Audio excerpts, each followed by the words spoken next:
دیکھیے دنیا میں ہم جو کام کرتے ہیں، کبھی کوئی کام اپنے دوست کا کوئی کام کر رہے ہیں اس توقع میں کہ کبھی میرا اب یہ دوست جو ہے یہ بھی میرے کسی کام آئے گا، کوئی بدلے کا ذہن میں، چاہے وہ حساب دوستان در دل والی بات ہوتی ہے، چاہے اس کو آپ اسپیل آؤٹ نہیں کرتے ہیں ان سو مینی ورڈز، لیکن ہوتا ہے یہ. اسی لیے بعض اوقات دوست کا کوئی غلط کام بھی کرنا پڑتا ہے. سفارش جو دنیا میں ہوتی ہے عام طور پر، اب کیا کیا جائے، دوست ہے کہہ رہا ہے، بات ماننی پڑے گی، ہے تو غلط، وہ اس لیے کہ تمہیں بھی کسی وقت اپنی کوئی بات اس سے منوانی ہے. اسی طرح ایک انسان ہے جو اپنے آپ کو 100% انویسٹ کر دیتا ہے اپنی اولاد میں، اس کا جینا مرنا بھاگنا دوڑنا یہ سارا اولاد کے لیے، اولاد کی بہترین تعلیم، اولاد کی تربیت دنیاوی اعتبار سے اونچے مقام پر پہنچا دوں، اور اس امید میں کہ یہ اولاد میرے بڑھاپے کا سہارا بنے گی. اور ایسا بھی ہوتا ہے کہ یہ اولاد جو ہے بڑھاپے کا سہارا بننے کی بجائے بسا اوقات سوہانے روح بن جاتی ہے. واقعات ایسے معاملات دنیا کے اندر ہوتے ہیں. ہاں ایک ہستی ایسی ہے کہ اس کے لیے جو کام بھی کرو گے اس کا اجر و ثواب بالکل ری انشورڈ، بالکل پختہ، جس میں کسی شک و شبے کی گنجائش نہیں. اولاد تمہیں کیا بدلہ دے دے گی؟ قوم کی خدمت میں لگے رہو گے، قوم تمہیں کیا دے دے گی؟ وطن کی خدمت میں لگے رہو گے، وطن تمہیں کیا دے دے گا؟ ہاں اللہ کی خدمت میں لگے رہو تو اللہ تعالیٰ تمہارے ہر کوشش، محنت، ہر ایثار، ہر قربانی کا پورا بدلہ دے گا. واللہ عندہ، اس کو کہتے ہیں اسلوب حصر، اللہ ہی ہے جس کے پاس اچھا ثواب موجود ہے، اور کسی کے پاس ثواب ہے ہی نہیں، دینے کو ہے کیا، کوئی کیا دے دے گا تمہیں. آپ نے پڑھا ہوگا ہسٹری آف انگلینڈ میں کہ ایک بادشاہ تھا بہت لالچی، اور اس کا ایک وزیر تھا جو بہت مشہور تھا اسی میں کہ وہ ہر طریقے سے جائز ناجائز ہتھ کنڈوں سے لوگوں کی دولت گھسیٹتا تھا اور بادشاہ کا خزانہ بھرتا تھا. لیکن بڑھاپے میں آ کر پھر وہ بادشاہ کا معتوب ہو گیا، اس کے اوپر جو ہے بادشاہ کا عتاب نازل ہوا. تو اس نے کہا بہت حسرت سے، Had I served God as I served the king، اگر جیسے کہ میں نے بادشاہ کی خدمت کی تھی، اگر میں نے کہیں خدا کی خدمت کی ہوتی تو مجھے اس بڑھاپے کی عمر میں اس طرح ذلیل و خوار نہ کرتا. وہ اللہ تعالیٰ جو ہے اس کے لیے جو محنت کی جائے گی یقیناً اس کا بھرپور صلہ مل جائے گا. تمہیں ہرگز دھوکے میں نہ ڈالے چلت پھرت ان لوگوں کی جنہوں نے کفر کیا ہے زمین کے اندر.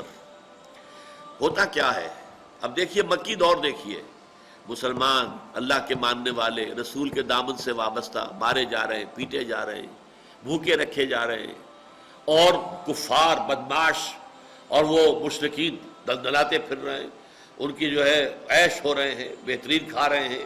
یہ ساری کیفیت آخر نظر آ رہی تھی نا. پھر ان کے قافلے جا رہے ہیں، آ رہے ہیں، بڑے شان و شوکت کے ساتھ قافلہ گیا ہے، شان و شوکت کے ساتھ آیا ہے، ڈھول بجاتے ہوئے گئے ہیں، ڈھول بجاتے ہوئے آ رہے ہیں. تو دیکھنے والے کے دل پر اس کا ایک اثر ہوتا ہے. یہ دنیا میں ہر مرحلے پر جب بھی کوئی تحریک ہوگی، دین کے لیے کام کرنے والوں کو اس نفسیاتی صورتحال سے سابقہ لازماً پیش آئے. ان لوگوں کے لیے عیش ہے، ان کے لیے آرام ہے، ان کے لیے دنیا میں ان کے چرچے ہیں، ان کی پذیرائی مل رہی ہے، ان کے لیے جو ہے وہ ریسیپشنز جو ہے ارینج کیے جا رہے ہیں، ان کو پاس نامے پیش کیے جا رہے ہیں.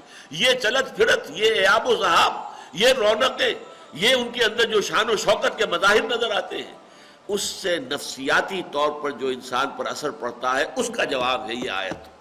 لا یغرنک تقلب الذین کفروا فی البلاد. تقلب قلب بدلنا، الٹ پلٹ میں کرنا، تقلب جانا آنا، اس کو ہم کہیں گے چلت پھرت. زمین میں ملکوں میں چلت پھرت، کیسے دن دناتے پھر رہے ہیں، کیسے آج یہاں ہیں کل وہاں ہیں پرسوں وہاں ہیں. ابھی میں چند دن پہلے میں ٹوکیو میں تھا، اس کے بعد پھر میں سول میں تھا، اور پھر میں یہاں آیا تھا، پھر میں نے وہاں کیا ہے، پھر میں پیرس میں تھا.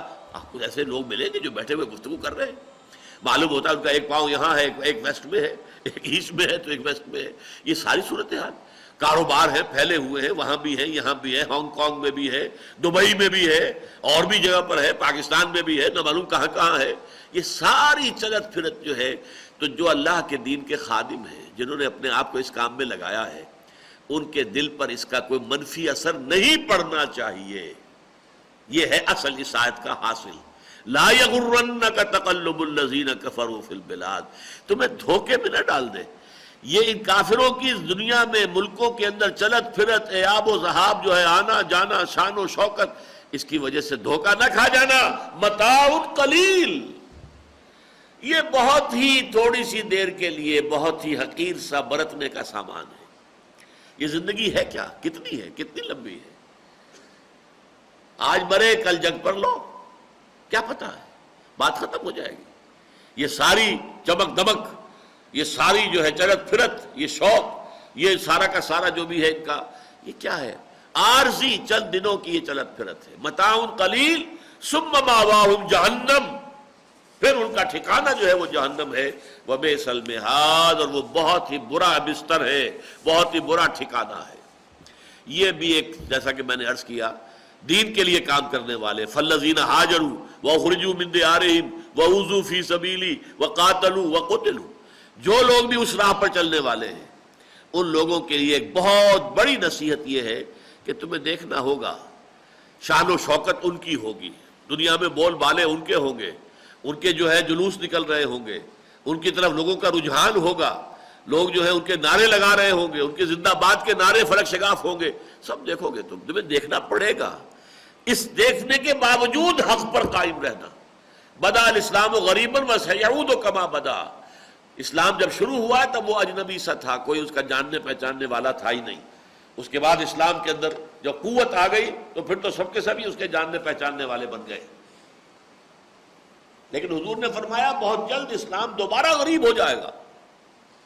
فطوبی للغرباء، تو پھر مبارکباد ہے ان لوگوں کے لیے جو اسلام کے دور غربت میں خود بھی غریب ہو جائیں. دنیا کا دقیانوس ہے یہ، اگلے زمانے کے ہیں لوگ، اگلے وقتوں کے ہیں یہ لوگ، انہیں کچھ نہ کہو، ان سے کوئی کیا بات کرنی ہے جی، یہ تو بڑے فنڈامنٹلسٹ ہیں، یہ تو بڑے ہی جو ہیں جذباتی لوگ ہیں، یہ تو بہت یعنی ایک طرح سے یوں سمجھیے کہ دیوانے ہو گئے ہیں، مجنوں ہو گئے ہیں.